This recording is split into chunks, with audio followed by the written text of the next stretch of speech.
Hello students, welcome back to the class. Yesterday we have gone through affirmative of present perfect continuous tense. Today we will proceed further. Present perfect continuous.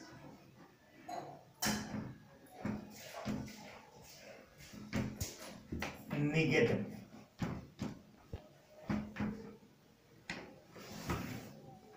Now जैसा कि हम लोगों ने पीछे जाना था कि प्रेजेंट परफेक्ट कॉन्टिन्यूअस में भी वाक्य का अंत रहा रहे रही के बाद है हूं से होता है, लेकिन समय का बोध कराया जाता है। तो अफर्मेटिव सेंटेंसेस हम लोगों ने कल देखे थे, आज हम निगेटिव में करेंगे। तो निगेटिव में structure with singular subject, singular subject,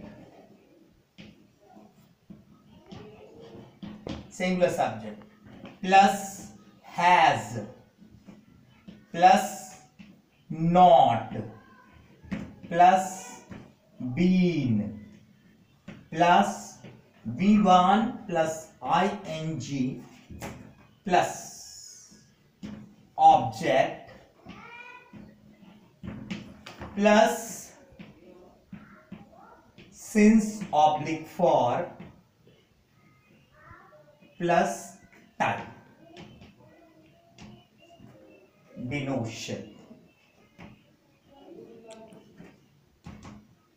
Okay, now if the subject is singular, we are going to use once again helping verb has.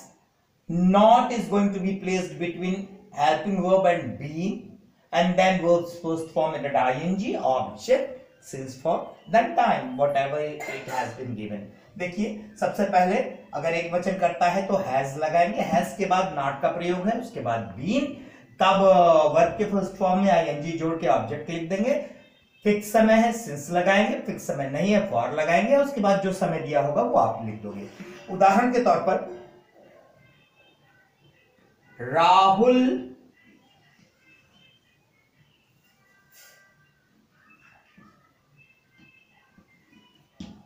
पांच दिनों से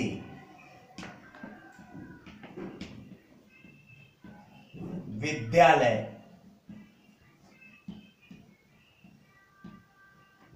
नहीं जा रहा है, नहीं जा रहा है। Rahul singular subject, Rahul. If subject is singular, it says has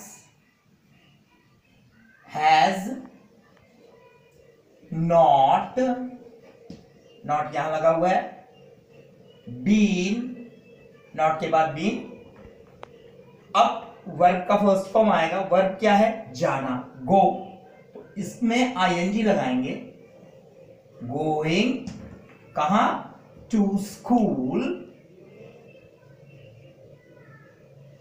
देखिए 5 दिन फिक्स नहीं है तो फॉर समय दिया हुआ है 5 days, 5 days.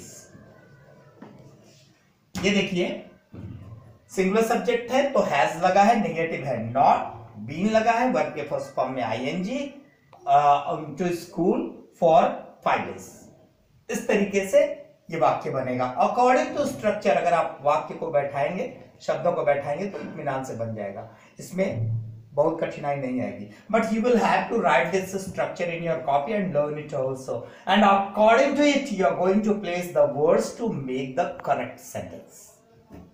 Now we are just going to take over plural subject, how to use the structure along with plural subject.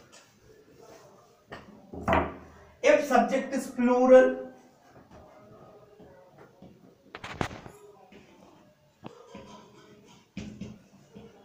Plural subject के साथ अगेन हैव,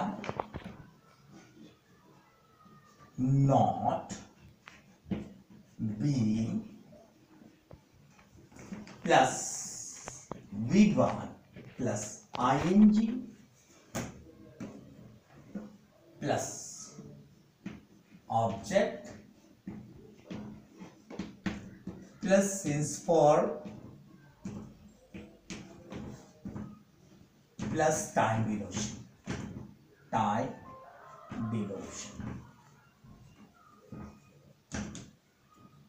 देखिए, अगर subject plural in that case have not been का प्रयोग है, verb का first form जिसमें ING जुटा होगा और ऑब्जेक्ट लिख देंगे।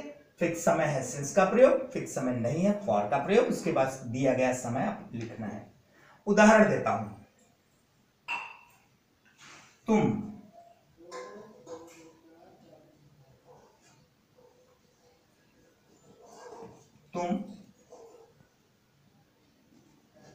3 अप्रैल से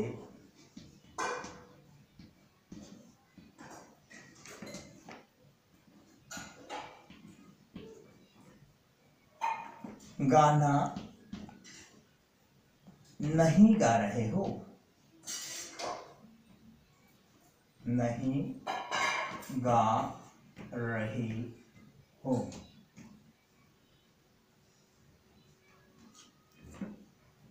तुम यानी यू क्या है, प्लूरल सब्जेक्ट है तो हैव लगेगा, नेगेटिव है नॉट बीन, वर्क क्या हो रहा है, गाना गाना हो रहा है, तो सिंग होता है तो सिंगिंग, क्या सॉन्ग। देखिए 3 अप्रैल फिक्स टाइम है तो since 3 April. You have not been singing song since 3 अप्रैल। देखिए तुम है प्लूरल सब्जेक्ट, तो प्लूरल सब्जेक्ट के साथ हैव नॉट बीन का प्रयोग है। देखिए हैव नॉट बीन, उसके बाद वर्ब का फर्स्ट फॉर्म आता है, वर्ब यहां सिंग है इसलिए आईएनजी जुड़ा हुआ है सिंगिंग, क्या ऑब्जेक्ट सॉन्ग, फिक्स टाइम 3 अप्रैल दिया हुआ है तो सिंस का प्रयोग है, फिर टाइम दे दिया गया है। इस तरीके से ये आपका नेगेटिव का दोनों स्ट्रक्चर आप अपनी कॉपी में लिखेंगे और लिख करके ढेर सारा अभ्यास करना है ताकि ये स्ट्रक्चर आपको क्लियर हो जाए।